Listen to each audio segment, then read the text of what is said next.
Yes hello everyone, good morning all of you and welcome to the global world academy. आज के session में हम लोग यहाँ पर कंप्लीट करने जा रहे हैं साइंस को, पर्यावरण अध्ययन एनवायरमेंटल स्टडीज का प्रीवियस ईयर पेपर हम लोग आज यहाँ पर कंप्लीट करेंगे।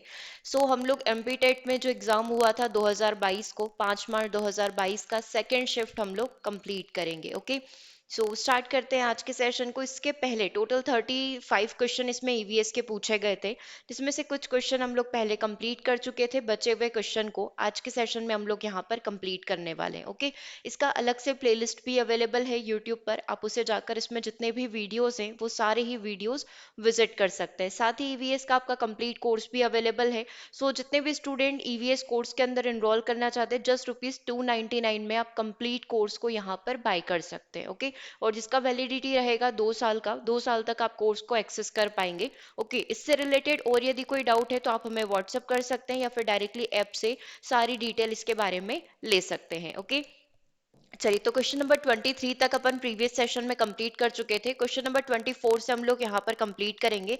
इसमें जो मोस्टली क्वेश्चन बचे हुए हैं वो सब अपने अंतरिक्ष विज्ञान के बचे हुए हैं। तो अपन अंतरिक्ष विज्ञान को यहाँ पर पढ़ेंगे, कुछ पुरानी चीज़ों को रिवाइज करेंगे और बहुत कुछ नई चीज़ों के बारे में आज के सेशन में हम लोग यहाँ पर डिस्कस करने वाले हैं। ओके, क्वेश्चन नंबर 24 को देखिएगा। निम्नलिखित में से कौन सा पृथ्वी अवलोकन उपग्रह यानी कि अर्थ ऑब्जर्वेशन सैटेलाइट हाल ही में इसरो के द्वारा लॉन्च किया गया? देखो, 2022 का ये पेपर था, यानी कि लास्ट ईयर जो भी लेटेस्ट लॉन्च किया गया होगा उसके बारे में हमें बताना था। ठीक है, तो इसमें से जो आंसर यहाँ पर करेक्ट माना गया है, क्या ये राइसेट 2B R1 था, ये EOS-03 था, ये हाइसिस था, या फिर ये कार्टोसैट था? तो 2021 की यदि बात की जाए तो उस समय EOS-03 को लॉन्च किया गया था। ठीक है, तो 12 अगस्त 2021 को लास्ट जो सैटेलाइट 2022 की एग्जाम के अकॉर्डिंग 12 अगस्त 2021 को ये सैटेलाइट लॉन्च किया गया था। और अभी जो लेटेस्ट लॉन्च हुआ है उसके बारे में भी अपन आगे आने वाले क्वेश्चन में डिस्कस कर लेंगे।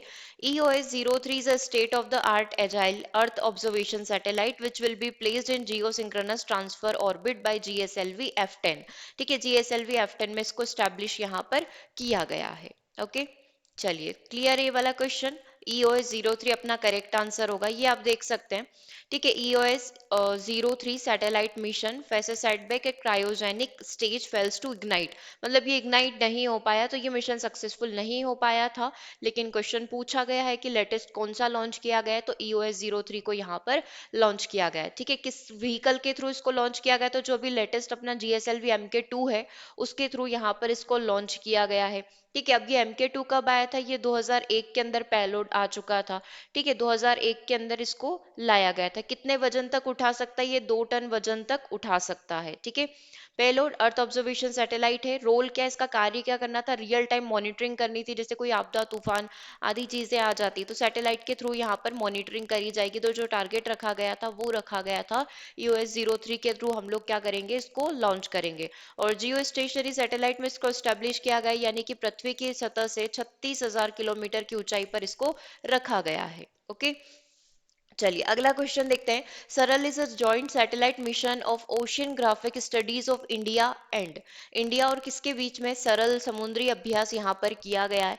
ये रशिया हो सकता है, ये फ्रांस हो सकता है, इसराइल हो सकता है, या फिर श्रीलंका होगा। तो ये फ्रांस के साथ किया गया। तो सरल जो मिशन है, समुद्री अभ्यास एक प्रकार का, भारत और फ्रांस के बीच में इसको लॉन्च किया गया है। ठीक है, अब देखो इसके बारे में थोड़ी सी डिटेल जानना जरूरी है, क्योंकि एग्जाम में इसी पेपर में सरल से 2 क्वेश्चन पूछे गए थे। तो सरल का फुल फॉर्म आप देख सकते हैं। सरल से अपना ये हो जाएगा सैटेलाइट, है ना, satellite with Argos, S for satellite, AR for Argos and AL for LT का। ठीक है, AL का मतलब एलटी का हो जाएगा, AR का मतलब क्या हो जाएगा, आर्गोस हो जाएगा। ठीक है, satellite with Argos and LT का भारतीय अंतरिक्ष अनुसंधान संगठन इसरो और सेंटर नेशनल डी एट्यूस स्पेशल्स का एक सहकारी अल्टीमेट्री प्रौद्योगिकी मिशन है। ठीक है, समुद्र पर निगरानी रखने के लिए, समुद्र की सतह से ऊंचाई का अध्ययन करने के लिए सरल को यहाँ पर लाया गया था। ठीक है, तो किस किस के बीच में लाया गया है? भारत और फ्रांस के बीच में लाया गया है। Satellite with Argos and LT का जो है इसका फुल फॉर्म है। ठीक है, इसरो और जो रशियन का सेंटर नेशनल डी एट्यूस स्पेशल्स है, इसके इन दोनों के बीच में जो है इस अभ्यास को लाया गया था। अब ये जो एलटी का है, अगर थोड़ा और डिटेल में देखना है तो आप ये देख सकते हैं कि सरल के पेलोड में क्या क्या चीजें डाली गई। एक एलटी का डाला गया है, CNES द्वारा निर्मित एक का बैंड अल्टीमीटर जो बर्फ, बारिश, तटीय क्षेत्रों और भूभागों का बेहतर निरीक्षण करने के लिए 35 गीगाहर्ट्ज सिग्नल आवृत्ति का प्रयोग करता है। और दूसरा यहाँ पर हो गया आर्गोस, एक ऐसी प्रणाली जो समुद्री बॉय से डेटा को एकत्र करेगी और इसे प्रसंस्करण और विकिरण के लिए आर्गोस पर भेजेगी। आर्गोस ग्राउंड सैंडबेड में ये भेजती है। ठीक है, तो सरल के पेलोड में एक एल्टिका है और एक और क्या है, आर्गोस है। S4 क्या हो जाएगा, सैटेलाइट हो जाएगा। देखो अगला ही क्वेश्चन क्या पूछा है, what does the acromion of the satellite mission सरल लॉन्च्ड इन 2013 स्टैंड्स फॉर।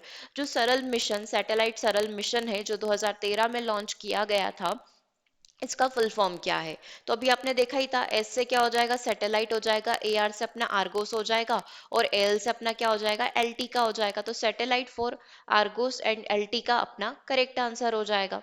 ठीक है, बाकी आपको ये वाला स्पेलिंग वाली भी थोड़ी सी चीज ध्यान में रखनी पड़ेगी, क्योंकि बाकी ऑप्शन में अभी आपको ये वाली चीज दिखाई दे रही है ना, तो ये चीज कंफ्यूज कर सकती है, तो स्पेलिंग के साथ आप याद करना। ओके, AR से अपना आर्गोस हो जाएगा, AL से अपना LT का हो जाएगा।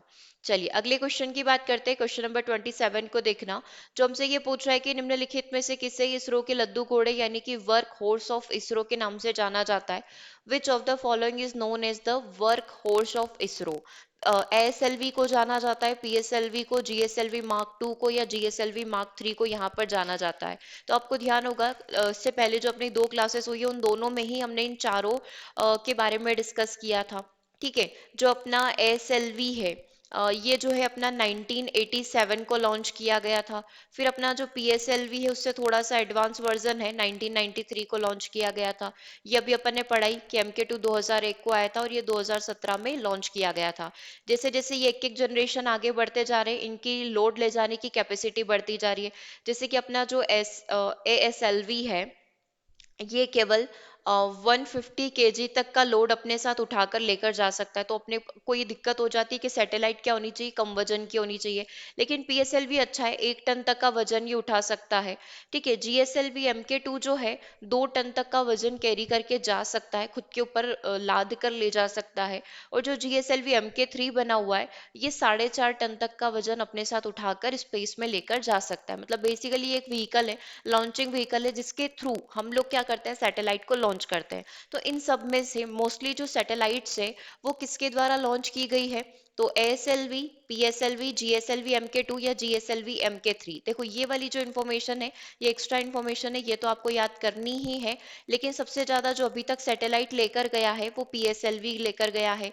1 टन तक का वजन ये कैरी करके जा सकता है। 20 सितंबर 1993 को इसको पहली बार लॉन्च किया गया था और फर्स्टली ही सक्सेसफुल इसने अपना काम कंप्लीट कर दिया था। तो PSLV को इसरो का सबसे अधिक कार्यशाली विमान, वर्क हॉर्स ऑफ इसरो के नाम से जाना जाता है। इसका उपयोग भू समकालीन और भू स्थिर कक्षाओं में अनेक उपग्रहों को प्रक्षेपित करने के लिए किया जाता है। अनेक उपग्रहों को, अनेक सैटेलाइट को स्टैब्लिश करने के लिए किसका प्रयोग किया जाता है, PSLV का। इसमें चंद्रयान 1 है, चंद्रयान 1 को भी और मंगल ऑर्बिटर को भी PSLV ही यहाँ पर लेकर गया था। तो आपको ध्यान होगा इसी पेपर में क्वेश्चन पूछा गया था कि निम्नलिखित में से कौन सा सैटेलाइट PSLV के थ्रू गया है। तो एक तो चंद्रयान 1 गया है और एक मंगल मंगल ऑर्बिटल है, ये भी PSLV के थ्रू ही लॉन्च किया गया है। ओके, तो बहुत ही सक्सेसफुल इसे माना जाता है, इसीलिए इसको इसरो का वर्कहॉर्स नाम यहाँ पर दिया गया है। चलिए क्वेश्चन नंबर 28 को देखिएगा। पोलर इसरो के PSLV यानी कि पोलर सैटेलाइट लॉन्चिंग व्हीकल या फिर ध्रुवीय उपग्रह मोचक रॉकेट, ठीक है, हिंदी में आप ट्रांसलेशन करेंगे तो कुछ इस तरीके से आपको दिखाई देगा। तो बेसिकली हमें क्या बताना है, हमें ये बताना है कि इसरो का जो PSLV रॉकेट है उसमें कितने चरण हैं, उसकी कितनी स्टेजेस हैं। तो देखो इसकी टोटल 4 स्टेजेस है। ठीक है, अभी चारों स्टेजेस के बारे में अपन एक बार डिस्कस कर लेते हैं कि वो कौन कौन सी 4 स्टेजेस यहाँ पर है। देखो सबसे पहली जो स्टेज होगी, पहले ये अपन ने पूरा PSLV है, ठीक, इसके बारे में एक बार और डिटेल लिख देते हैं। 1 टन तक का वजन ये लेकर जा सकता है। 20 सितंबर 1993 को इसको लॉन्च किया गया था। तो यहाँ पर क्या होता है, इसमें आप देख सकते हैं 6 इस तरीके से इंजन लगे हुए हैं। Engine using solid fuel which provide the initial thrust. अपन बोलते हैं ना कि लॉन्च जब किया जाता है तो वो क्या होता है, जमीन से नीचे की साइड प्रेशर देकर, न्यूटन के तीसरे नियम का प्रयोग कर कर प्रेशर देकर ऊपर की साइड उठता है। तो यहाँ से जो है इंजन को क्या किया जाएगा, इग्नाइट किया जाएगा। इंजन यहाँ से शुरू होगा। ये हो जाती है अपनी पहली स्टेप। क्या पहली स्टेप? फर्स्ट स्टेज जो होती है वो किसका प्रयोग करती है? सॉलिड फ्यूल का प्रयोग करती है ना। दूसरी वाली जो स्टेज होगी ये किसका प्रयोग करेगी? लिक्विड फ्यूल का प्रयोग करेगी। और आपको ध्यान होगा कि जैसे जैसे ये अंतरिक्ष में ऊपर की साइड बढ़ते जाते हैं, आसमान में बढ़ते जाते हैं, इसके ये जो जो हिस्से जो फ्यूल लेकर जाते हैं, जैसे ये वाला हिस्से का फ्यूल पूरा खत्म हो गया तो ये इससे टूटकर अलग हो जाएगा, राइट। फिर जब ये लिक्विड वाला फ्यूल यूज होना स्टार्ट होगा और जब लिक्विड वाला फ्यूल खत्म हो जाएगा तो ये क्या होगा? इससे टूटकर अलग हो जाएगा। तो बेसिकली इनका काम यही होता है कि हम जितना हल्का ऊपर जाएंगे उतना सही रहेगा, है ना। तो धीरे धीरे जिसने यहाँ पर फ्यूल को कैरी कर रखा था वो धीरे धीरे टूटकर अलग होते जाएंगे खाली होने पर। ठीक है, तो पहली स्टेज जो हैगी वो कौन सी हो जाएगी? सॉलिड वाली। दूसरी वाली जो स्टेप होगी, स्टेज यहाँ पर रहेगी, वो लिक्विड वाली हो जाएगी। तीसरी वाली स्टेज में वापस से सॉलिड फ्यूल यहाँ पर भरा जाता है। और फोर्थ वाली जो स्टेज होती है, जो लास्ट अपन को जो मेन अपना सैटेलाइट है वो यहाँ पर है। पीछे तो पूरा क्या रहता है? फ्यूल रहता है। आपने आसमान में रॉकेट भी देखा होगा तो वो भी क्या करता है? पीछे से धुआं छोड़ता हुआ अपन को उसकी निशानी दिख जाती है, राइट। तो वो इसी वजह से होती है कि वो फ्यूल यहाँ पर बर्न हो रहा होता है। तो पहली सॉलिड है, दूसरी लिक्विड है, तीसरी सॉलिड है और फोर्थ वाली क्या है? लिक्विड है। तो कितने चरण होते हैं? पीएसएलवी में 4 चरण यहाँ पर होते हैं। Solid liquid, okay. चलिए, सबसे नीचे वाला जो पहला चरण है वो ठोस ईंधन से चलने वाला है, जिसके चारों ओर 6 strap on solid rocket booster लगाए गए। ये सारे रॉकेट बूस्टर लगाए गए हैं जो इसको आसमान में गति देने में क्या करेंगे? मदद करेंगे। ठीक है, तो 6 लगाए गए, ये भी ध्यान रखना। दूसरा चरण लिक्विड वाला होता है, जबकि तीसरे चरण में ठोस ईंधन से चलने वाला रॉकेट मोटर रखा जाता है। चौथे चरण में लॉन्चर बाहरी अंतरिक्ष में बढ़ावा देने के लिए एक लिक्विड फ्यूल का यहाँ पर प्रयोग करता है, ताकि सैटेलाइट को लास्टली अपना जो ऑर्बिट है, जो कक्षा है, उसके अंदर क्या किया जा सके? स्टैब्लिश किया जा सके, ओके। चलिए, तो एक बार अपन थोड़ा सा जो ये सैटेलाइट्स हैं, जो स्पेस एजेंसीज हैं, उनके बारे में डिस्कस कर लेते हैं। ठीक है, थोड़ा सा रिवीजन भी हो जाएगा, फिर अपन आगे बढ़ जाएंगे। अफ्रीकन यूनियन की अफ्रीकन स्पेस एजेंसी है, जिसको एएफएसए के नाम से जाना जाता है। और मैंने आपको बोला था कि किसी भी एजेंसी के जो ये शॉर्ट फॉर्म है, एक्रोनिम है, किसी के भी सिमिलर नहीं होंगे। जैसे अफ्रीका वाले चाहते तो अफ्रीकन स्पेस एजेंसी को वो एएसए लिख सकते थे, पर इन्होंने नहीं लिखा क्योंकि इनसे पहले ही एएसए आ चुका है, जो किसके लिए आवंटित हो चुका है? ऑस्ट्रेलिया के नाम से एएसए हो चुका है। तो इसलिए इनको क्या करना पड़ा? अफ्रीकन को एएफ रखना पड़ा। AFSA, that is African space agency, जो काफी लेटेस्ट है, 24 जनवरी 2023 को ही इसको स्टैब्लिश किया गया है। अल्जीरिया की अल्जीरियन स्पेस एजेंसी है, तो एएसएएल यहाँ पर रहेगा। अर्जेंटीना की आप कौन नाम यहाँ पर याद रख सकते हैं, ठीक है। और अगला जो देख सकते हैं आप, ऑस्ट्रेलिया के लिए Australian space agency, that is ASA, तो एक 1986 में आ चुकी थी, जिसका नाम एनएसपी था। ठीक है, फिर 1 जुलाई 2018 को इन्होंने एक और लॉन्च करी जिसका नाम एएसए रखा गया। ऑस्ट्रेलिया की अपनी Austrian space agency, that is ALR. अब ये एएस ए तो यूज कर नहीं सकते, तो इन्होंने क्या रखा है? इनका शॉर्ट फॉर्म एएलआर रखा है। ठीक है, ऑस्ट्रेलियन स्पेस एजेंसी, जो 1972 में लॉन्च की गई थी, मतलब फाउंड खोजी गई थी। ठीक है, बांग्लादेश का आपको पता ही है, बांग्लादेश का याद रखना आप, है ना।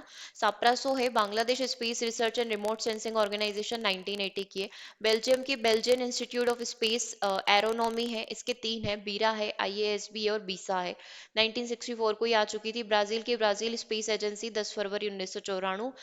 बुल्गारिया की बुल्गारिया स्पेस एजेंसी 1987 में आई थी। कनाडा की कैनेडियन स्पेस एजेंसी, जिसका आपको इसी पेपर में क्वेश्चन भी पूछा गया था।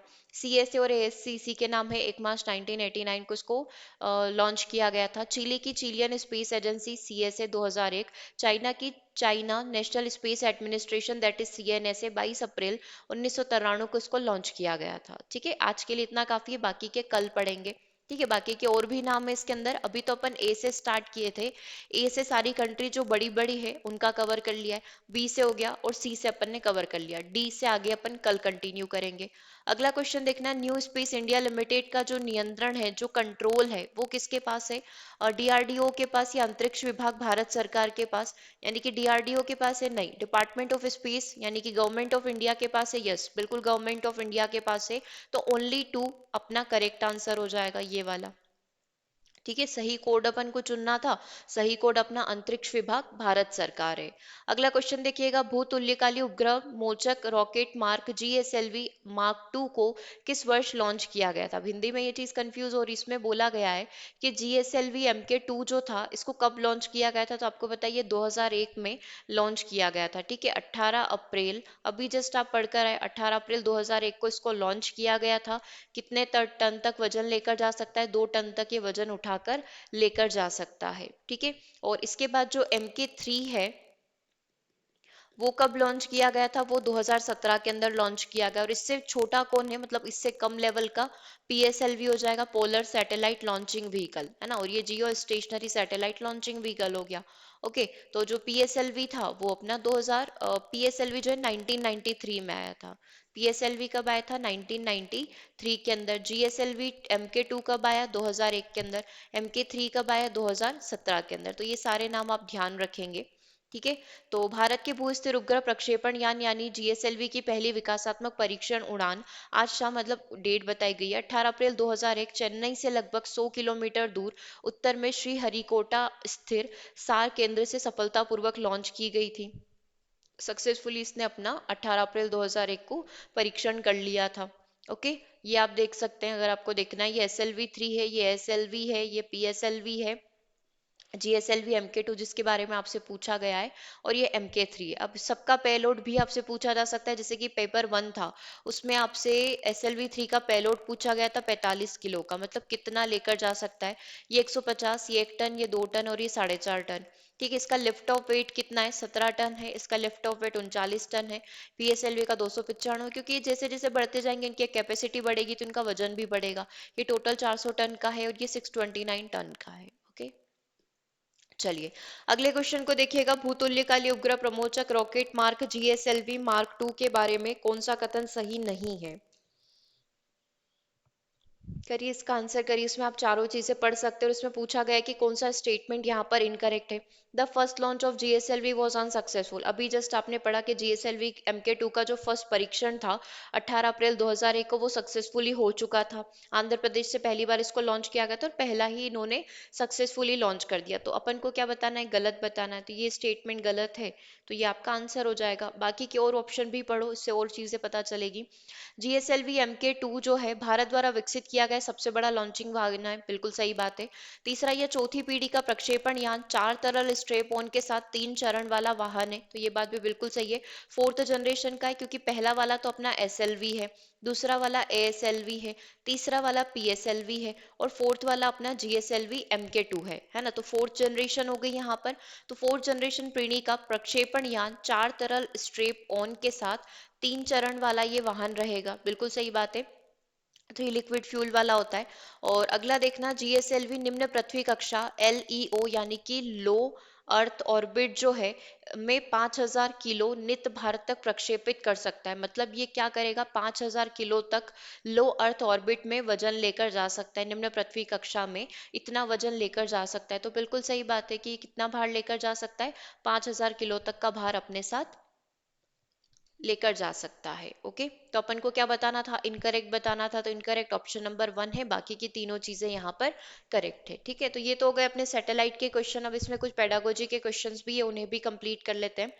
बच्चे द्वारा कोई भी अभिव्यक्ति नवाचार तरीके से विकसित की गई है तो उस अभिव्यक्ति को क्या कहा जाएगा। बच्चे ने कोई भी, यहाँ पर अगर बोला जाए कि any expression by children with some novelty is expression, कोई भी नई तरीके से उसने अपने विचारों की अभिव्यक्ति दी है तो उसे क्रिएटिविटी, ड्रामेटिक वे, सोशल अभिव्यक्ति या फिर एस्थेटिक एक्सप्रेशन कहा जाएगा।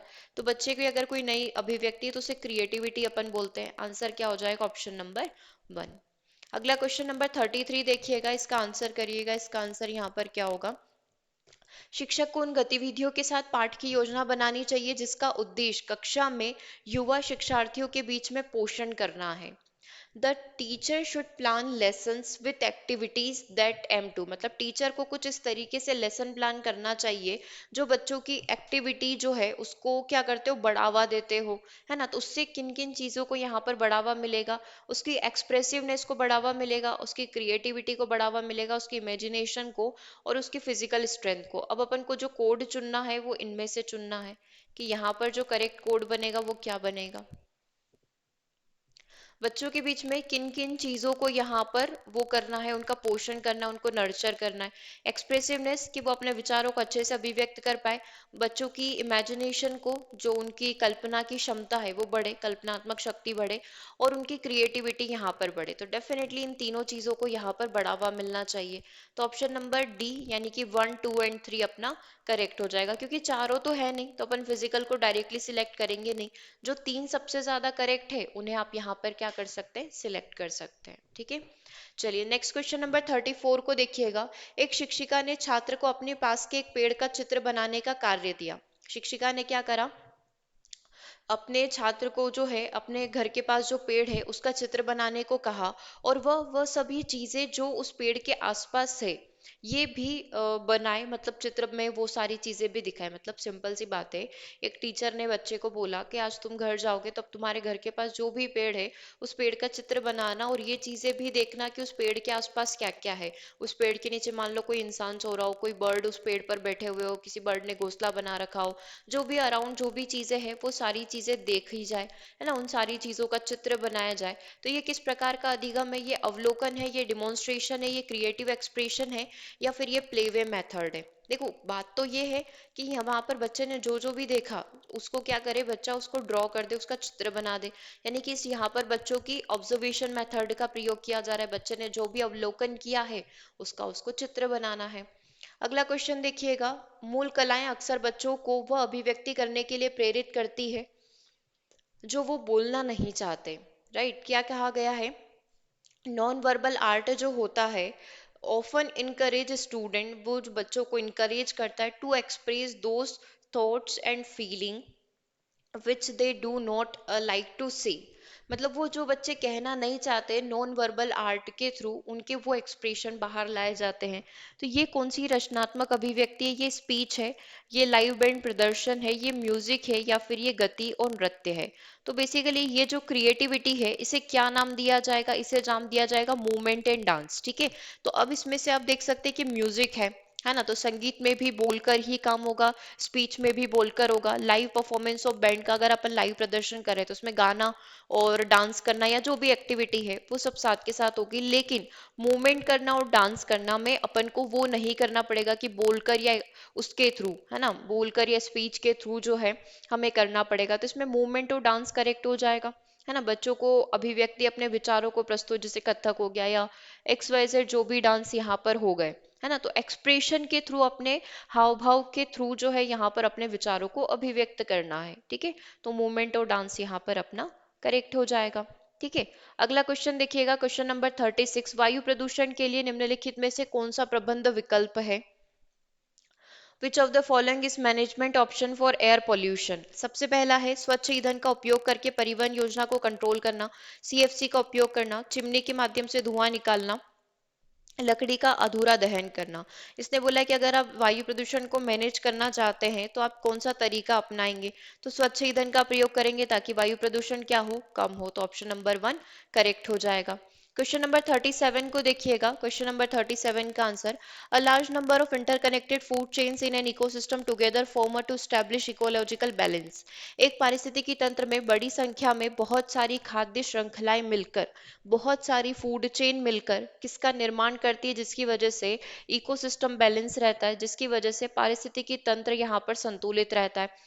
वाटर साइकिल हो सकता है, इन्वर्टेड पिरामिड हो सकता है, फूड वेब हो सकता है, या पिरामिड हो सकता है। आपको पता है कि कई सारी फूड चेन मिलकर किसका निर्माण करती है, फूड वेब का, खाद्य जाल का यहाँ पर निर्माण करेगी। ठीक है, वो हर्बीवोरस का हो सकता है, कार्नी का हो सकता है, पैरासाइट्स का हो सकता है ना, कई सारे फूड चेन मिलकर फूड वेब को यहाँ पर डेवलप करती है। ठीक है, तो ये तो हो गए इस पेपर के क्वेश्चन। अब कुछ और चीजें जो इसमें इंपॉर्टेंट थी, जैसे आपको ध्यान होगा एक स्रोस का क्वेश्चन इसमें पूछा गया था, है ना। इसमें एक क्वेश्चन ये पूछा गया था इसी पेपर के अंदर कि निम्नलिखित में से कौन सा मिशन जो इसरो के द्वारा लॉन्च किया गया था बट वो अनसक्सेसफुल रहा। तो अपन ने पढ़ा था कि स्रोस 1 अनसक्सेसफुल रहा। तो ये स्रोस 1 की क्या कहानी है, क्योंकि स्रोस की पूरी सीरीज चल रही है ना, तो इनकी पूरी सीरीज के बारे में अपन देख लेते हैं ताकि आगे से अगर ऐसा क्वेश्चन आता है तो आप उसका आंसर कर पाए। विस्तारित रोहिणी उपग्रह श्रृंखला, the stretched Rohini satellite series, ये स्रोस का फुल फॉर्म है। तो सबसे पहले तो आप ये याद कर लो, क्योंकि ये 2023 में भी है, ऐसा नहीं कि ये बहुत साल पुराना है, ये 2023 का ही है है ना, इसकी सीरीज अभी काम कर रहे हैं, इस पर काम किया जा रहा है। The stretched Rohini satellite series, stretch Rohini, है ना, ये Rohini RO satellite series are a series of satellites developed by the Indian space research organisation as follow on to Rohini satellite. है ना, क्या बोला गया है कि विस्तारित रोहिणी उपग्रह श्रृंखला इसरो द्वारा रोहिणी उपग्रह के अनुवर्ती के रूप में एक श्रृंखला विकसित की गई। जैसे रोहिणी सैटेलाइट है, उसी की तर्ज पर, उसी बेसिस पर इन्होंने एक नई सैटेलाइट की सीरीज लॉन्च करी है जिसका नाम रखा गया है स्रोस।